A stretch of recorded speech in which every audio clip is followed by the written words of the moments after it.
Hello friends, good afternoon. तो मैं जैसा कि आज मैं अपनी वीडियो में बताने जा रहा हूँ कि जीएसटी में कुछ न्यू चेंजेस आए हुए हैं। जिसमें मुझे सेक्शन तो याद नहीं है, पर मैं वो चेंजेस आपको बता दे रहा हूँ। जो जो चेंजेस अभी आए हुए हैं, सबसे पहले चेंजेस आया हुआ है, मैं आपको पोर्टल पे ले जाता हूँ। ये फ्रेंड, पोर्टल पे ले जाने के बाद मैं रिटर्न डैशबोर्ड पे ले जाऊँगा आपको, और रिटर्न डैशबोर्ड पे ले जाने के बाद मैं अपनी रिटर्न खोलूँगा। फ्रेंड्स, मैं आपको रिटर्न खोल के दिखा देता हूँ मई की मैं रिटर्न जब खोलता हूँ फ्रेंड्स, तो यहाँ पे देखिए GSTR 1, क्योंकि GSTR 1 में कुछ चेंजेस हैं, और GSTR 2B में भी और 3B में, इन तीनों कॉलम में चेंजेस है। जैसे कि मैं आपको डाउनलोड करके ही दिखाता हूँ, विज समरी करके। तो फ्रेंड्स, ये देखिए मेरा विज समरी हो गई है, ठीक है। और मैं ये आपको टैक्सेस से दिखा देता हूँ। ये मेरा टैक्सेस है GSTR 1 में, ठीक है। जो मेरा इंट्रा स्टेट है, जो चेंजेस आया वो इंट्रा स्टेट में चेंज आया है, वो इंट्रा स्टेट में अनरजिस्टर्ड पे आया है, ना कि रजिस्टर्ड पे आया है। तो जैसे कि मेरा मान लो ये मेरी जैसे कि ये जो यहाँ पे टोटल एग्जेबल वैल्यूज लिखी है, इनवाइस लिखी है, मैंने GST टैक्स पे किया होता, अपने पार्टी सेल काटा होता सेल में, तो यहाँ मेरा टैक्स वो करता। और जैसा कि मेरा जो अनरजिस्टर्ड है, जो मेरा फ्रेंड अनरजिस्टर्ड होता है, जो अनरजिस्टर्ड इंटर स्टेट हो, वो मुझसे कहाँ शो करेंगे। ये देखिए, taxable output inter state supply made to unregistered person, यानी कि जो इंट्रा स्टेट है, यानी कि अपने स्टेट से बाहर। जैसे कि मेरा यूपी स्टेट है, जिसे मैं अदर स्टेट को काटता हूँ, जैसे उत्तराखंड हो गया, जैसे झारखंड हो गया, अदर स्टेट दिल्ली हो गया, कोई भी स्टेट्स हो। तो मैं जब वो काटता हूँ इंटर स्टेट, और मैं अनस्टेट को भी कर रहा हूँ, तो एक GST 3B में न्यू कॉलम था 3.2, जिसको उसमें अब फिल करना है आपको। पहले क्या कोई नहीं फिल करता था, वो टैक्सेबल वैल्यू पे आ जाता था, और वो जहाँ पे इंटरेस्ट स्टेट वो नहीं करना आपको इस तरह से। मैं भी बता रहा हूँ, ठीक है फ्रेंड्स। ये एक्चुअली हो चुका है, मैंने आपको बता दिया है कि आपको ये बिल्कुल GSTR में जो डिटेल फिल करनी है, बिल्कुल ध्यान से फिल करनी है। जो डाटा आपको जहाँ पर फिल करो वहीं पे आपको होना चाहिए। आपका डाटा आधी जगह नहीं होना चाहिए, आपको यहाँ पे नहीं दिखाना है। आप फिजिकल करते हो तो ठीक है, वरना आपकी टैली पे है तो वो ऑटोमेटिक लेने की कोशिश करेगी, पर आपको एक बार डाटा चेक करने की ज़रूरत है, क्योंकि कभी कभी क्या होता है, डाटा ऑटोमेटिक नहीं फिल होता है। तो ये आपका देख लिया आपने, टैक्सेबल आउटवर्ड इंटरेस्ट अप्लाई नहीं है, तो मैं अब क्या करूँगा, बैक जाऊँगा। अब मैं आपको 2B में कुछ दिखाऊँगा। अब मैं बैक ले गया, और मैं आपको फिर से खोलता हूँ मई की रिटर्न। और मई की रिटर्न में ले जाने के बाद मैं आपको बैक ले गया, और बैक में ले जाने के बाद मैंने 2B खोला।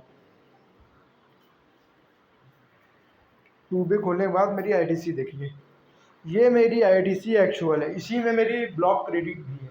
ब्लॉक क्रेडिट यानी कि 70 सब सेक्शन 5, 17 सब सेक्शन 5, वो होती है ब्लॉक IDC। जैसे अपना पर्सनल खर्चा हो गया, व्हीकल एक्सपेंस हो गया, इंश्योरेंस हो गया, उस पर जो GST लगती है, और अदर एक्सपेंस जो अपने पर्सनल पे आते हो, या बैंक के एक्सपेंस, वो भी क्या ब्लॉक्ड IDC है। अब उसको किस तरह से दिखाना है 3B में 3.5 पे, तो वो भी मैं आपको बताऊंगा, ठीक है। और जैसे आपकी क्रेडिट्स नोट्स या डेबिट्स नोट्स हैं, क्योंकि उसको आगे चल के आप आगे क्लेम करते हो, ठीक है। ये देखिए मेरी वैल्यूज़ है, मैं आपको एक बार खोल के इसमें और दिखा दूँ। जैसे कि ये मेरी B2B इनवाइस है, इसमें कुछ ब्लॉक्ड IDC में ब्लॉक्ड IDC देखे कन्फर्म ऑनलाइन टिकट्स, ये भी है। और जैसे कि मैं कुछ सर्च करके आपको दिखा देता हूँ, जैसे कि यस बैंक, ये मेरी यस बैंक आई कि नहीं फ्रेंड्स।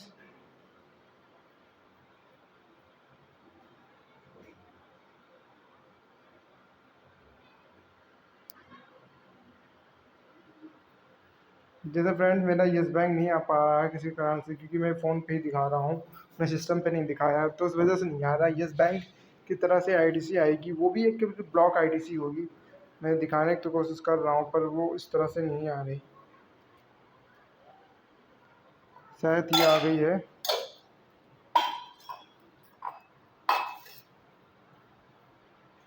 यहाँ पे नहीं आई तो मैं आपको आगे से दिखा देता हूँ। जैसे ये कोटक महिंद्रा बैंक, इसको मैंने क्लिक किया, ये इनवॉइस नंबर है, ये सप्लाई, ये GST है। काफ़ी GST हो जाती है, क्योंकि ये बैंक 1 लाख 2 लाख समथिंग के ऐसे GST कटती हैं, तो वो आपको नहीं लेना, वो आपकी ब्लॉक IDC होती है।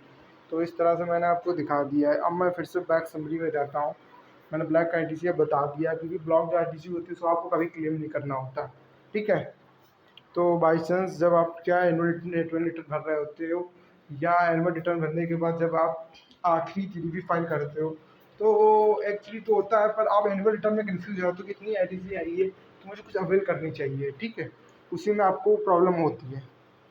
तो इसलिए जो प्रॉब्लम ना हो तो उसका सल्यूशन इसी में किया गया है। सबसे पहले अब मैं आपको दिखा देता हूँ। आप अप्रैल से जून सेलेक्ट कर क्वार्टर, उसके बाद मई में आइए, मई रिटर्न लाने का मैं आपको 3B में ले जाता हूँ। 3B में ले जाने के बाद मैं यहाँ खोलता हूँ।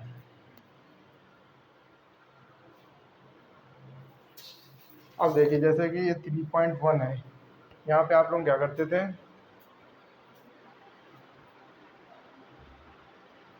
यहाँ पे आप लोग ये करते थे, ये जो आउटवर्ड टैक्सेबल अदर तथा जनरेटेड ये रेट था, यहाँ पे ये टैक्सेबल वैल्यू जाती थी, जो है GST से वैल्यू होती थी, आपको यहीं भी दिखाते थे। यानी कि बहुत जो 90-75% होते हैं प्रोफेशनल्स होते हैं, कुछ ना कुछ मिस्टेक कर देते हैं, क्योंकि ये हर दिन अपडेट्स आता है। पर मेरे हिसाब से बहुत लोग सही भी दिखाते हैं, पर मेरा मानना है, जो मेरे जो सीनियर्स का मानना है कि बहुत लोगों से मिस्टेक हो जाती है कुछ ना कुछ।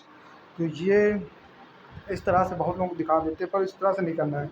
यहाँ पे 3.2 दिया है, ये आउटपुट सप्लाई होता है भाई, ये अंडर स्टेट के लिए होता है, तो आपको यहाँ पे दिखाना बहुत ज़रूरी हो गया। अब आप ये गलती ध्यान से मत कीजिए, जैसे मैंने आपको बता दिया है। और ये एलिजिबल ITC, और एलिजिबल ITC बहुत ज़रूरी है। अब यहाँ पे जैसे कि मैं आपको बता दूँ, यहाँ पे अब दस ITC, यहाँ पे आपको पूरी ITC डालना है जितनी आपकी 2B में ITC आ रही है, ठीक है।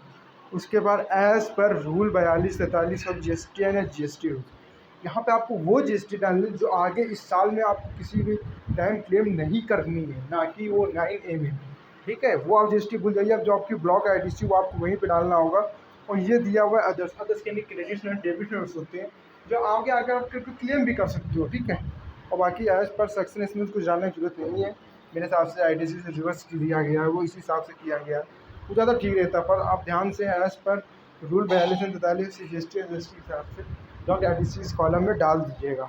इस कॉलम में जो टोटल ITC से लेस हो जाएगी, तो आपने ब्लॉक ITC रखी है, आपको इतनी ITC में दिखाएगी जिससे गवर्नमेंट के पास आपका प्रॉपर डाटा जाएगा। क्योंकि अब इसी जो आप तरह से फाइल करते हो, प्रॉपर डाटा गवर्नमेंट के पास नहीं जाता। मैं भी इस तरह से फाइल करता हूँ, डाउन में देखिए ब्लॉक ITC में नहीं डाल रखा है। तो मुझे जैसे नया चेंजेस मिला है, मैं सोचता हूँ आप लोगों को बता दूँ। आप लोग को ये करना ही पड़ेगा, क्योंकि रूल्स काफ़ी चेंज आए। मैं आपको आगे चल के और भी वीडियो दूँगा कि क्या GSTR1 में चेंजेस हुआ है। और तो बस आप मेरी वीडियो को देखते रहिए, लाइक और सब्सक्राइब करते रहिए फ्रेंड्स।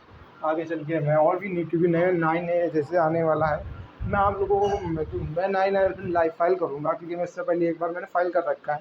तो मैं दूसरी बार मेरा सेकंड फाइल है, तो मैं आपको सेकंड पूरा, क्योंकि मुझे अब एक एक कॉलम की और एक एक पूरी मुझे कॉलम और सीरियल्स की पूरे में मुझे नॉलेज है। मुझे जितने आते हैं 15 कॉलम मुझे पूरा फुल नॉलेज है। तो मैं आपको एक एक डिटेल अपनी कंपनी की फील करूँगा और आपको बताऊँगा कि किस तरह की सेल है, इसमें कौन सी सेल आती है और कौन सी सेल भरनी चाहिए आपको। तो ठीक है, बाकी लाइक और सब्सक्राइब जरूर करिए।